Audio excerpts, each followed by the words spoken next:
Welcome back to Witness. Before the break, former IG Punjab, Mr. Farooq, raised some very interesting points. He said that this is not an egalitarian society, but he also made a very, very interesting thing about how do you enforce the power. The law enforcement person has power, but if somebody more powerful than that comes in and intervenes, political pressures or whatever, it changes the whole equation.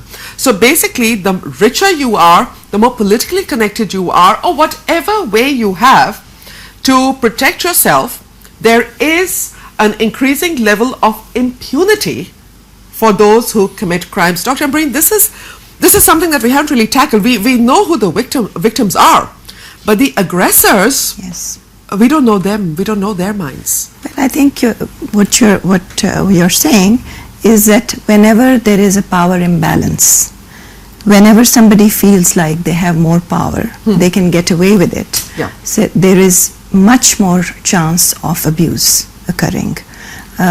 So you can see that, I mean, you can see that at the family level. You can see that between an older sibling and a younger sibling, or a parent and a child, or you can see that between a husband and a wife. Wherever there is a power imbalance, the chances are that abuse can occur. Okay, but let me ask you one, that's a very difficult question perhaps. Is there something wrong?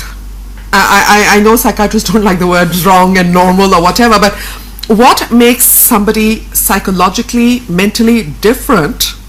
Is there some chemical imbalance? Is there something psychologically wrong with them, serotonin or anything else that can explain these black, horrible, genocidal acts that they carry out? Actually, Katrina, I think what is important for us to remember is that each human being, each one of us, is capable of these acts. Sure. Okay? So it is not that these people are not alien, but it is really the way there are a lot of factors. It could be the way they've been raised. Like I said, it could be their social conditioning. It's the way they think. You know, it's a certain belief system. Thoughts play a very, very important role. If I think of somebody as this person is worthless, not even a human being, my treatment of that person. Then why would you feel the need to torture that person? Doesn't that inflate that person in a way? Like, this person is important enough for me to torture to death? I mean, I'm a slow question, but you know, I'm trying to understand. No, not if I believe that that person's life is not worth anything. Okay, if I feel like nobody has the right to insult me, what I am saying is absolutely right and must be obeyed. If I have that belief system, okay, I am powerful enough to be able to get away with anything I want, and I should be. I'm entitled to it. Okay, so if I have that kind of belief system, then I'm not really going to worry about whether how many children you have, whether you're hurting or not, whether you feel humiliated by what I'm doing. So I will make a horrible example out of anybody who insults my masculinity or my ego or my pride, yes, and yes. The hurt of that ego and pride is commensurate with the kind of punishment the dish out is. Yes, yes, and of course then comes the fact that can I get away with it? Yeah. And if I can get away with it, then I will. So it's just a reinforcement, Justice Qureshi. It is basically the more powerful the man is, and I'm sorry I say the word man because most perpetrators are men in Pakistan. We have dowry deaths in India where women are involved, and I do want to come to that later. Are women capable of this kind of violence? But men in our society are. Is there any way, what do you think the judiciary needs to do to break this whole structure that we have of a group of men sometimes getting together and having a tribal jirga or a panchayat or something like that, and dishing out any kind of punishment they want? I mean, you know, okay, that man stole this cow, so you know, you give your daughter to him. Where does this come from? Well, Katrina, the courts, of course, they have to impart their duties. But the first and foremost thing is that somebody should be there to bring the matter before the court. All the matters cannot be taken suo moto notice of. Absolutely. Yeah. Yep. And the main thing is awareness about your rights, awareness about your liabilities, and awareness about the laws. And awareness, of course, it comes only and only due to the education. The more the educated you are, the more likely you are to do something. I think yes, people are aware of their rights, they just don't have the knowledge or the education to know how to deal with it. But Justice lack Fresh, of education, you just take the example of the villages. How many people are educated there? Very few people who are educated. and even if they are, I don't know. I don't think you need to be educated to know that your rights are being violated. I think there's a difference between education and awareness, though. People can be very educated, but they may not still be Justice aware. Fresh, I want to follow up on this because this issue was raised yesterday as well, where one of our guests pointed out that the next of kin, like the survivor of a crime, a family member, has to register the FIR. If there's a murder, if there's a kidnapping, if there's a rape, if there's a kidnapping, the police doesn't. It's not the state that takes action. No. That's as one guest put it yesterday. He said that's privatizing murder. Actually, it is not the only next of kin who is under a duty to lodge an FIR or bring a case before the court. It is duty of every citizen. But why should every citizen get involved? Why isn't the state responsible? If we are sensible people, if we have the protection and we know that police will come to our rescue the moment we are facing any danger, then of course the people on the street, they can become good witnesses. Nowadays what is happening is that a crime is committed right in the middle of the 100 people, but nobody is going to witness Nobody wants to testify, nobody is going to testify. It is not because of the system. But do we need to change the system? Do we need to change the system of FIRs? Should it be that the state should become responsible for filing FIRs as well? No, not at all. How can the state be held responsible Happens for in this? the United States, for example, there the state. There should be some private person also. You see, the policemen cannot be a witness in all the cases which are taking place in the city. Somebody what I think just has raised an important point, that why is it that citizens don't get involved? You know, I mean, I think just like you're horrified. I think most people are horrified by such crimes. Why is it that they don't get involved? Why is it that if a woman is being beaten in my neighborhood, you know, why is it that all the neighbors don't get involved? But there is this perception that things are not going to be fair. Or that you'll get into trouble yourself. Yeah. Don't get involved. That there is no justice, there is no system. So I think this is also a part of the problem, that people feel like, you know, what will I get by getting involved? You know, there is no fairness. We won't get justice. We will just get sort of trapped ourselves in some kind of problem. Right. So I think that's part of the problem also. That's part of the problem too. Mr. Farooq, of course, very crucially, we've some very important issues coming up over here, but let's talk a little bit about solutions now, because we do know that the violence is happening, the crime is happening, the brutality is happening. What does the police need to be able to be more active? For example, right now we talked about witnesses. Again, I'll go back to the Mirpur Khas case, the Roop Chand Bhil case, where the people have been released on bail by the courts. Now, who in Roop Chand's family is going to go and testify against a landlord? Do we need a witness protection program? Can we even think of something like that in Pakistan? Definitely, witness protection program is dire need of the law, but that would definitely require a lot of budget. Economic resources have to be placed at the disposal of police to provide this witness protection program, which at present I don't think in special or exceptional cases police definitely already does provide protection, but generally I think economically it is otherwise maybe required, but it's not feasible. Then as with regard to, I was listening to your other respectable participants, I would just add for a couple of points. We may not be having economic equality, but we must have equal opportunity for everybody, which is I think the basic root cause of the problem lying in our country.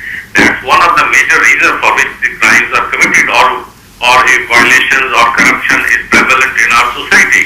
So these factors have to be kept in view. And furthermore, although police is responsible for human rights abuses or violations, but you earlier pointed out that why people take law into their own hands. Why do they act in a brutal way? Absolutely. One of the reasons is our defects or shortcoming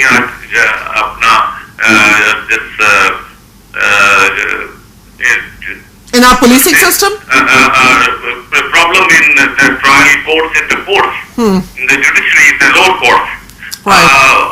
With due regard to the other participants, I would say that you just go to the courts, what is happening over the lower courts I'm talking Lower about. courts, yeah, sessions courts, district courts. Or years and years cases are pending. It is one unheard of that even in murder cases or other heinous offences, adjournment are given time and again, which is never used to be a practice long time back when the judiciary was properly working. And now it is rampant, and after giving so many adjournments to the Right. before arrest, the witnesses, the other complainant party or the witness, they just run away. Absolutely. So these are the factors we must admit that the whole system of administration justice is lacking in some ways. Some problems are there. Okay, and It may be procedural problem, but we have to improve all these factors, whether it is police. okay. For Mr. Farooq, example, before that, I also want to talk about one very crucial aspect is that sometimes the police is part of the problem. For example, a very crucial point, we have seen videos of policemen taking people out in public and beating them viciously with those things that are called chitrols or leather whips or whatever. And in one case, recently, the police carried out a staged encounter. And what bothers me over here is that the men who were held responsible for that staged encounter, the only punishment that they got was that they were suspended from the police. Now, is that a punishment? Suspension from the police is punishment for having killed a person? So obviously it is, I think, responsibility of the senior supervisory officers. They should have taken this thing very seriously. And for the first time, I would just point out that earlier it was never mentioned in the law that in the police order 2002, it was the misbehavior by the police was brought under this police order for the first time. Right. Prior to that, there used to be novel law. Yeah, 1869, I think.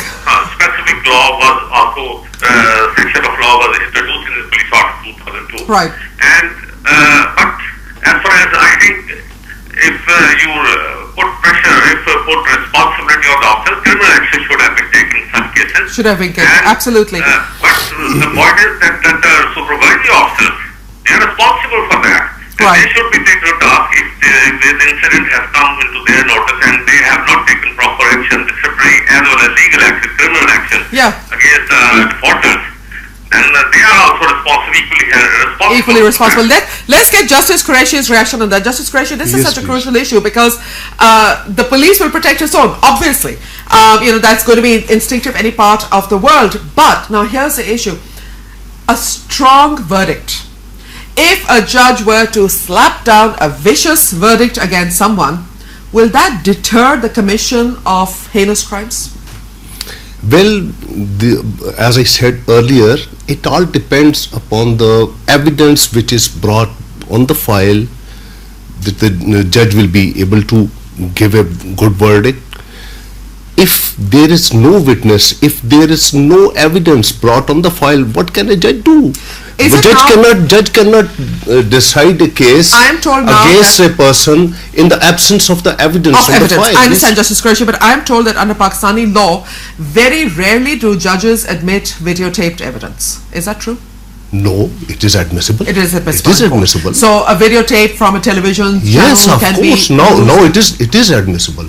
Because what makes me surprised today is that the main accused in the Sialkot lynching case, the SHO, has been released on bail. Rana Ilyas. Might be something on the file which warranted whole his country watched- release on the bail. The whole country watched those two boys being beaten to death, and when the main accused is released on bail, what message are you sending to the rest of the country? Only production of a videotape is not the evidence which is required under the law to warrant a punishment by the court. There should be somebody to second that evidence, to support that evidence. Yes. It cannot be taken on air. It should be uttered from the mouth of someone. Yes. Listen, now, do we need to update our laws on this? Yes. Because I mean, Or they with should- cameras and yes. everybody has mobile cameras these days. Yes, Those of course. policemen beating people with chitrols was videotaped. Yeah. Why isn't that? You can see their faces. What And more they do have you need? been taken to task. I think they were let off with very light punishments. I don't remember the case of those policemen, but I do know that the Sialkot accused has been released on bail. Dr. Ambreen, until exemplary punishment is given out, I don't see anything changing. But do you? Do you think exemplary punishment will change anything? Well, I think it will certainly help. It will certainly help, because I think unless people feel that they are going to be held accountable, How about you know, reformatory yeah, it's punishments? not. Reformatory punishments, sir. I'm against the death penalty, okay, in all aspects. But to me, the people who burn other people alive do not deserve. They deserve very severe punishment. They do. Okay. They do. Well, I'm going to take a short commercial break over here. When we return, of course, Dr. Ambreen, I must get her to ask. I want to ask her this very, very crucial question: do women commit atrocities and human rights violations? And if so, how does that make them different from men, or does it? And another very important part that we are going to also talk about in the last part of our program is how can we change things? That's going to be so important. This and more after a short break. Please stay with us.